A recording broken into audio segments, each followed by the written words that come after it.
Hello friends, welcome back to my channel Tuition Classes. I am Samapti Ghosh and today we'll discuss about current affairs. So यहाँ पर मैं दो current affairs के बारे में discuss करूँगी. First, Netaji Subhash Chandra Bose museum setup in Kolkata and Tharu tribe village. So आप मेरे साथ इन तक बने रहिए फ्रेंड्स, मैं यहाँ पर पूरा डिस्कशन करूँगी. ओके फ्रेंड्स, सो वीडियो को स्टार्ट करते हैं. सो Netaji Subhash Chandra Bose museum setup in Kolkata. Kolkata में एक नेताजी सुभाष चंद्र बोस की एक म्यूजियम सेटअप करने के बारे में इंडियन गवर्नमेंट ने सोचा है. सो नेताजी सुभाष चंद्र बोस का एक और भी एक म्यूजियम है जो दिल्ली में है, जिसके बारे में हम बाद में डिस्कस करेंगे. सो फर्स्ट हम डिस्कस कर लेते हैं कि इस म्यूजियम का इनागोरेशन कब होगा. 2022 में होगा. 23 जनवरी नेताजी सुभाष चंद्र बोस का बर्थडे है. सो फ्रेंड्स, उनका जो घर है, जो ये वाला घर आप देख रहे हो, उनका जो घर है, यही वाला घर में वो म्यूज़ियम सेटअप करने के बारे में सोचा है. सो इसको ओपन कर दिया जाएगा 2022 में 23 जनवरी को. और ये हो रहा है 125th birth anniversary of Netaji Subhash Chandra Bose. तो उनकी नेताजी सुभाष चंद्र बोस की 125th बर्थ एनिवर्सरी में उनका रिस्पेक्ट देने, ऑनर देने के लिए ये म्यूज़ियम सेटअप किया जा रहा है. ओके, सो यहाँ पर क्या होगा कि बुक प्रिंट होगा, रिप्रिंट होगा जो नेताजी सुभाष चंद्र बोस ने लिखा था. और इस म्यूज़ियम में, हाँ, जो मैंने पहले भी कहा था कि दिल्ली में, न्यू दिल्ली में यहाँ पर नेताजी सुभाष चंद्र बोस की एक ऑलरेडी म्यूज़ियम है.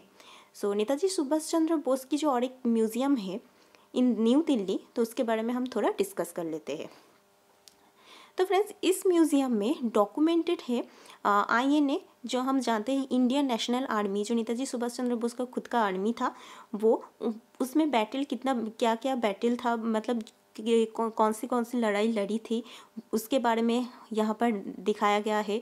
ये बहुत पॉपुलर है कंट्री का, और जो उस टाइम में नेताजी सुभाष चंद्र बोस की जो एक्टिविटीज़ थी यहाँ पर वो दर्शाया गया है. सो यहाँ पर इस म्यूज़ियम पर हमारे जो नरेंद्र मोदी प्राइम मिनिस्टर, उन्होंने भी इसमें विजिट किया है.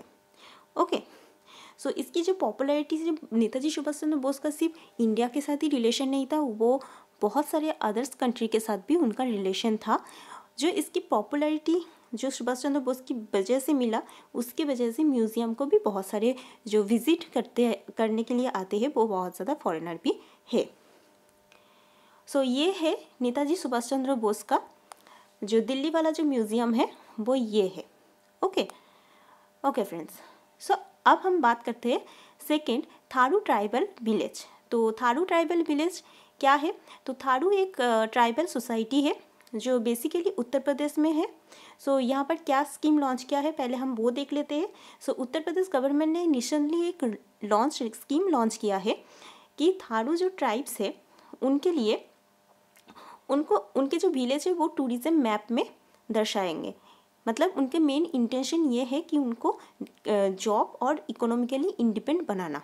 ओके, सो हम नेक्स्ट देखते हैं कि अबाउट द थारू ट्राइबल, यानी थारू ट्राइबल के बारे में कुछ जानकारी हम देख लेते हैं.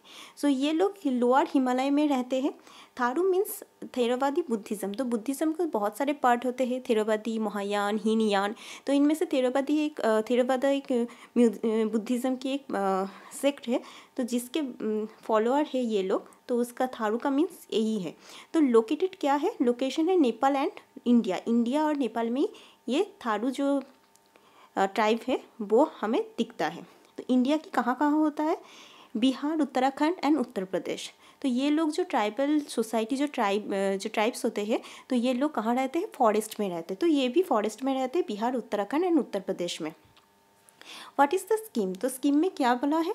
उत्तर प्रदेश फॉरेस्ट जो डिपार्टमेंट है, उन्होंने टूरिस्ट एक्सपीरियंस की लेवल में इन जो थारू जो ट्राइबल कम्युनिटी है, यहाँ के लोग हैं, उनको ट्रेन करेंगे कि कैसे आप उनके साथ इंटरेक्ट कर सकते हैं, कैसे उनके साथ जो फॉरेनर आएगा, वो जो टूरिस्ट आएगा, उसके साथ आप इंटरेक्ट कर सकते हैं, उनको जो विज़िट करवा सकते हैं.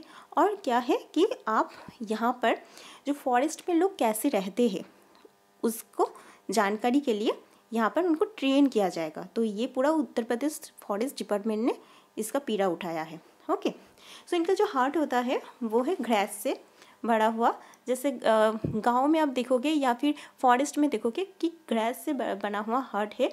एकोमोडेशन के लिए इन लोगों को, टूरिस्ट को यहाँ पर हट में ही रहना पड़ेगा, ठीक है। सो उत्तर प्रदेश फॉरेस्ट डिपार्टमेंट क्या कहता है कि Tharu tribal communicate with the tourist, तो ये लोग ट्रेन करेंगे कम्युनिकेट करने के लिए, एंड की cleanness and as a safety, तो जो टूरिस्ट आएगा उनको क्लीननेस यानी इधर उधर चीज़ों को फेंकना, जैसे अगर वो फेंक भी दिया है तो उसको क्लीन करना, और तुरंत उनकी सेफ्टी के लिए उनको ट्रेन किया जाएगा। उनके जो फूड्स हैं, जैसे ये देखो आप, ये फूड्स देख सकते हो, ऐसे फूड्स, ओके। सो ये जो फूड्स है तो ये प्रोवाइड करेगा, जो होममेड फूड्स है, जैसे जो दाल चावल ये जो होता है, और उनके जो कम्युनिटी में जो फेमस फूड है वो सर्व करेगा, ठीक है। यहाँ पर आपको ऐसे बर्गर पिज़्ज़ा तो नहीं मिलेगा, बट वो हेल्दी भी नहीं है हमारे हेल्थ के लिए, तो जो हेल्दी फूड है जो वो लोग खाते हैं, कैसे वो रहते हैं, वो आपको दिखाएगा। तो आपको एकोमोडेशन के लिए आपको घर देगा, सो इसके लिए वो चार्ज कर सकते हैं, ओके फ्रेंड्स। सो आप इसके अलावा भी जो टूरिस्ट उनके बारे में रिसर्च करना चाहते हैं, उनके ट्राइब्स के बारे में, तो वो उनके साथ रह सकते हैं, उनके फैमिली में देख सकते हैं कि वो लोग कैसे लाइफ को लीड करते हैं फॉरेस्ट में, और कैसे वो कैसा खाना खाते हैं, कैसे ज्वेलरी वगैरह पहनते हैं, ड्रेस पहनते हैं। सो इन सारे चीज़ों के बारे में ऑब्जर्व करना, रिसर्च करने की अलाउ और परमिशन भी यहाँ पर दिया जाएगा।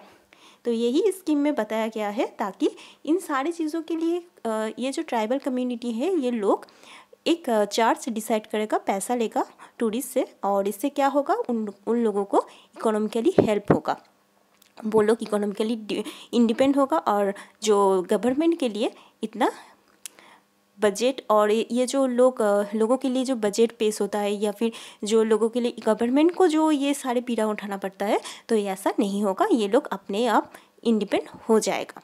तो यही था स्कीम का। सो फ्रेंड्स, इतना ही था वीडियो, और इतना ही था इस स्कीम के बारे में। सो कैसा लगा आप मुझे कमेंट करके मुझे बताइए। सो अगर अच्छा लगा वीडियो तो आप इस वीडियो को लाइक, शेयर एंड सब्सक्राइब कीजिए मेरे चैनल को, ट्यूशन क्लासेस को, और ऐसी वीडियो आप देखते रहेंगे। Thank you for watching this video. Bye.